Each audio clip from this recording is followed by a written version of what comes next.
Thank you. Yeah, thanks very much for inviting me here today. I hope some of what I've got to say is useful for you. My experience has been working with SSPDT and Govan to help them with some fundraising over the last 12 to 15 months or so.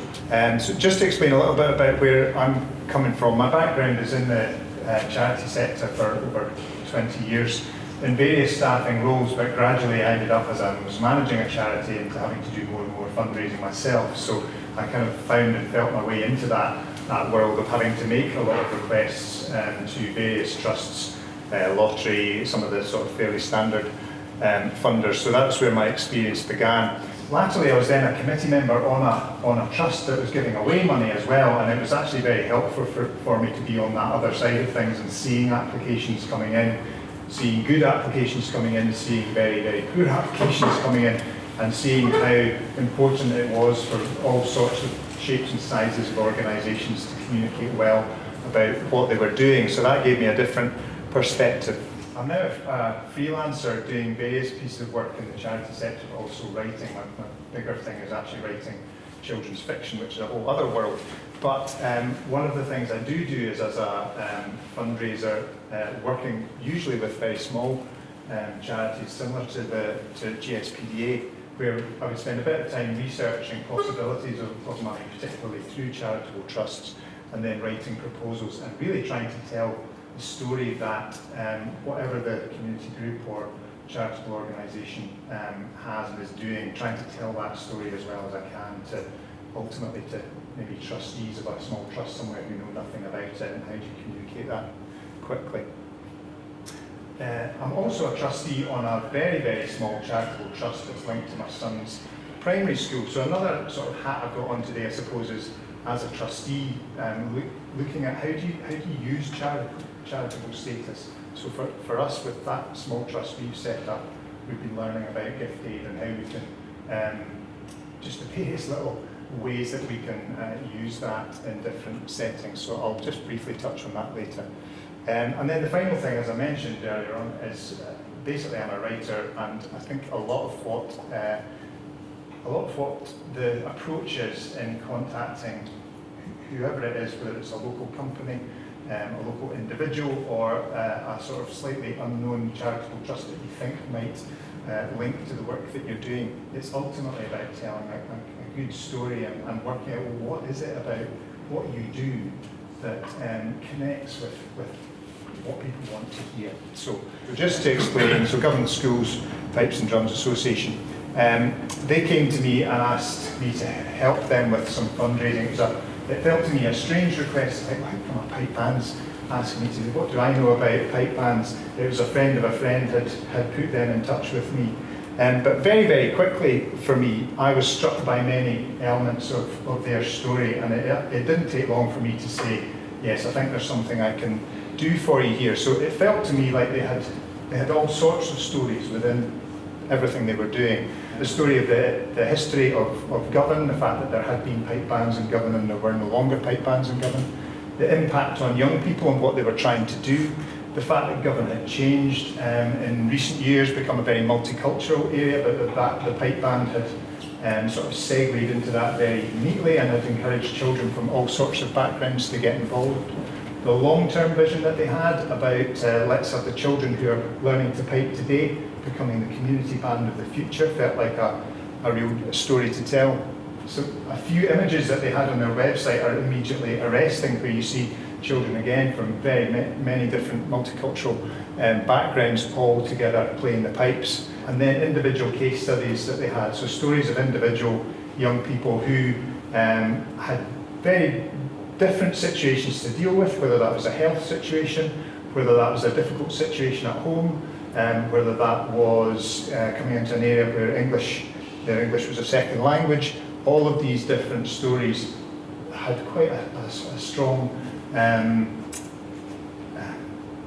it somehow got, to look at it through the lens of the pipe band made it a very interesting story. So there were lots of things about it when I sat down and talked with a couple of the people from the committee, where I thought, yeah, I think I can help you here shape your story well and tell it to others.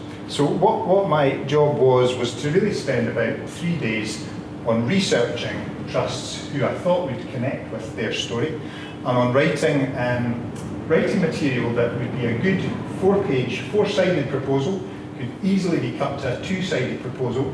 So if a trust didn't have its own specific application form, the band then just had something that was pretty much off the peg that they could send with a covering letter. So one of my jobs was really to equip them with material that they could then easily use. But also the material within that was going to be cuttable and pastable into any application that some of these charitable trusts might specifically have had. The result of that was that they raised over around £30,000 over a few months. So we did a big initial, let's get lots of applications sent out, and then because a lot of the committees of these trusts maybe meet quarterly or twice a year, there was a sort of slow response as these meetings happened. So over the course of about 6 to 8 months, around £30,000 came in for the band, which they were very pleased with, as you might imagine. I've put, albeit that the percentage return is low, and it's just to say that we've probably approached, I should have double checked that, but I think it would have been around 30 trusts, and we've probably got about 10 to 12 who responded and gave funds towards what the band were doing. That's probably a reasonably good hit rate actually for some of these charitable trusts, but it's just to note that it's by no means a sort of you send an application and have a success. Just to jump back to that proposal focused on various different things. So what was the story I was trying to tell was a little bit about Govan, because some of the trusts we approached were outside of Scotland, let alone outside of Glasgow. A bit about where the band had come from and what it had done so far. A bit about what it was trying to do. A brief bit about who the committee were, and ultimately a sort of slightly passionate explanation of what it was that the band were really trying to do for young people in the area.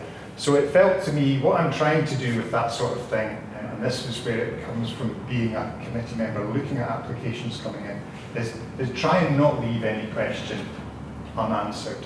It's almost like you're just trying to second guess what are the sorts of questions asked, but still keep it really, really neat and not have some enormous story that goes on and on. The request that we were putting to trust was mostly to help with tuition fees, and that's the primary cost that the band has. So we thought that's the one that we almost need to package and say, well, without support for tuition fees, none of this important work is going to happen. So can you support the tuition fees? There were 1 or 2 trusts that are interested in capital items, so again we were able to just slightly repackage that and say we need money for instruments or for uniforms. But pretty much the request was for tuition fees. And I suppose what the whole exercise did was it showed that the right people hearing the right story want to support it. I would say that crucial questions for anyone who's going to be going out and looking for funding is to say, well, what is the story you have that people will get? And by get, I mean that they'll understand it quickly, but they'll also connect with it. There's a couple of jobs with charities that I've turned down because despite meetings with people and reading some of their documentation, I'm still left thinking, I don't totally get what you do. Can people understand quickly what it is you're trying to do? And with the Govan band, it felt like there was a very clear, here's what we're trying to do, here's where we're trying to get to, and will people connect with it? So will people really get on board with actually giving young people a very different focus, bringing together people from all sorts of backgrounds in an area around Scottish music is a great thing. It's thinking about who is most interested in the story. So for me, when I was researching trusts, I looked for Glasgow trusts initially, because I thought they're the ones who might need the least explanation about the area. Who's most interested in the story, but also going beyond that. So I looked at trusts interested in Glasgow, and then looked at trusts interested in young people, and trusts interested in areas of disadvantage. Now, some of those were tied up in the same trust. Some of those are a trust outside Scotland who's particularly interested in young people. And so I suppose there were different angles that I tried to look at in terms of finding trusts that had a connection with what this work was. And then it's about where are these people, and can you find a connection or a way in? The truth is that most of the trusts that we got money from had no connection at all previously with the government pipe band. The pipe band hadn't approached them before, so they were trusts who knew nothing about it. But I think the other thing is to note that there are lawyers within hundreds of metres of here who managed lots and lots of different local and small trusts. So quite often it's places that are on the doorstep that might be the way in for you. And there could be businesses close to where your own community groups are and bands are, who might take an interest in this. I remember reading once some advice from someone in the charity sector who said, take a walk around your local area and just look at it differently, and look at each place or each building or each business and say, well, how could they help me, or what connection could you have? And I once put that into practice with a charity I was managing, and ended up approaching some local businesses for meeting space, and there's one design agency just around the corner, so we've got this really funky meeting space for some of our board meetings, and there's a couple of other places that we approached, and that was just with walking around the area and looking at it slightly differently. Other ways in are just to use your contacts, so whoever you're on committees with, it's just, and even to do a big chart, who knows who knows who, you know, we want to contact that type of company. How do we get there? There might be sort of 4 or 5 links to do it, but it is worth taking the time to just sort of join those dots and try and get there, rather than, otherwise it becomes more like sort of shooting fish in a barrel, and it's how can you actually make some connections that get you in there. A couple of things just to be aware of. You're not the only one who's going to be asking any of these people for support, so it has to stand out. What you're saying has to stand out. That's in terms of the story, but also in terms of things like if you're new or small, I think it's even more important that you can inspire confidence. So that's where I would always put in a paragraph for a group about the governance side of things. So the people on our board come from the following sort of roles in society. We meet 2 monthly, we cover financial issues, looking ahead, You know, it just spells out very, very simply. We're organised, we're looking after the resources we have, therefore, if we get money from you, you know, you can trust us. So it's about building up that picture. I still have to tell myself to do this because I like to think, well, I write well, that's that done, but honestly, read, reread again, get other people to read what you pulled together. Have you made sense? Really, have you made sense? Can you boil it down any more just to get the message as simply as possible? I'd never presume people will understand you. Again, charities I work with, I'll get the material which they currently describe themselves, and I'll just come away with so many questions because I'll think, well, I don't fully get what you're doing, or why do you do it that way, or what ultimately are you trying to do? So again, just never presume people will understand you. And then just, I noted earlier on that I'm a trustee on a small charity. Again, this may be relevant for some of you who are with organisations where there's charitable status. Just the different ways that we found that gift aid can be used for registered charities. So we've stopped doing ticketed events and started doing donations on the door, because then we can gift aid those donations. We found the value of the school had previously done sponsored events. Without a charitable trust, they couldn't gift aid it. The same sponsored event with a charitable trust, and gift aiding that sponsorship, we got hundreds of pounds more. And we also discovered that whilst we couldn't set up a charity shop in our charity's name, we could sell things online. So we could take donations from parents of things that have been lying in their garage for ages, set of golf clubs, bikes, whatnot. We could gift aid those donations, sell them and gift aid them. And that became a way of just using that extra that gift aid could provide us with. Some issues you may encounter, again, I don't know where you're all coming from, and I know that some may be with groups that don't have charitable status, so some of the trusts that I'm talking about will say you need to be a registered charity to approach us. That is potentially not the case for, I would have thought, for some of the companies around who are really looking to reach out into local communities. I think some of them are less restricted in that regard and wouldn't necessarily need charitable status to be there.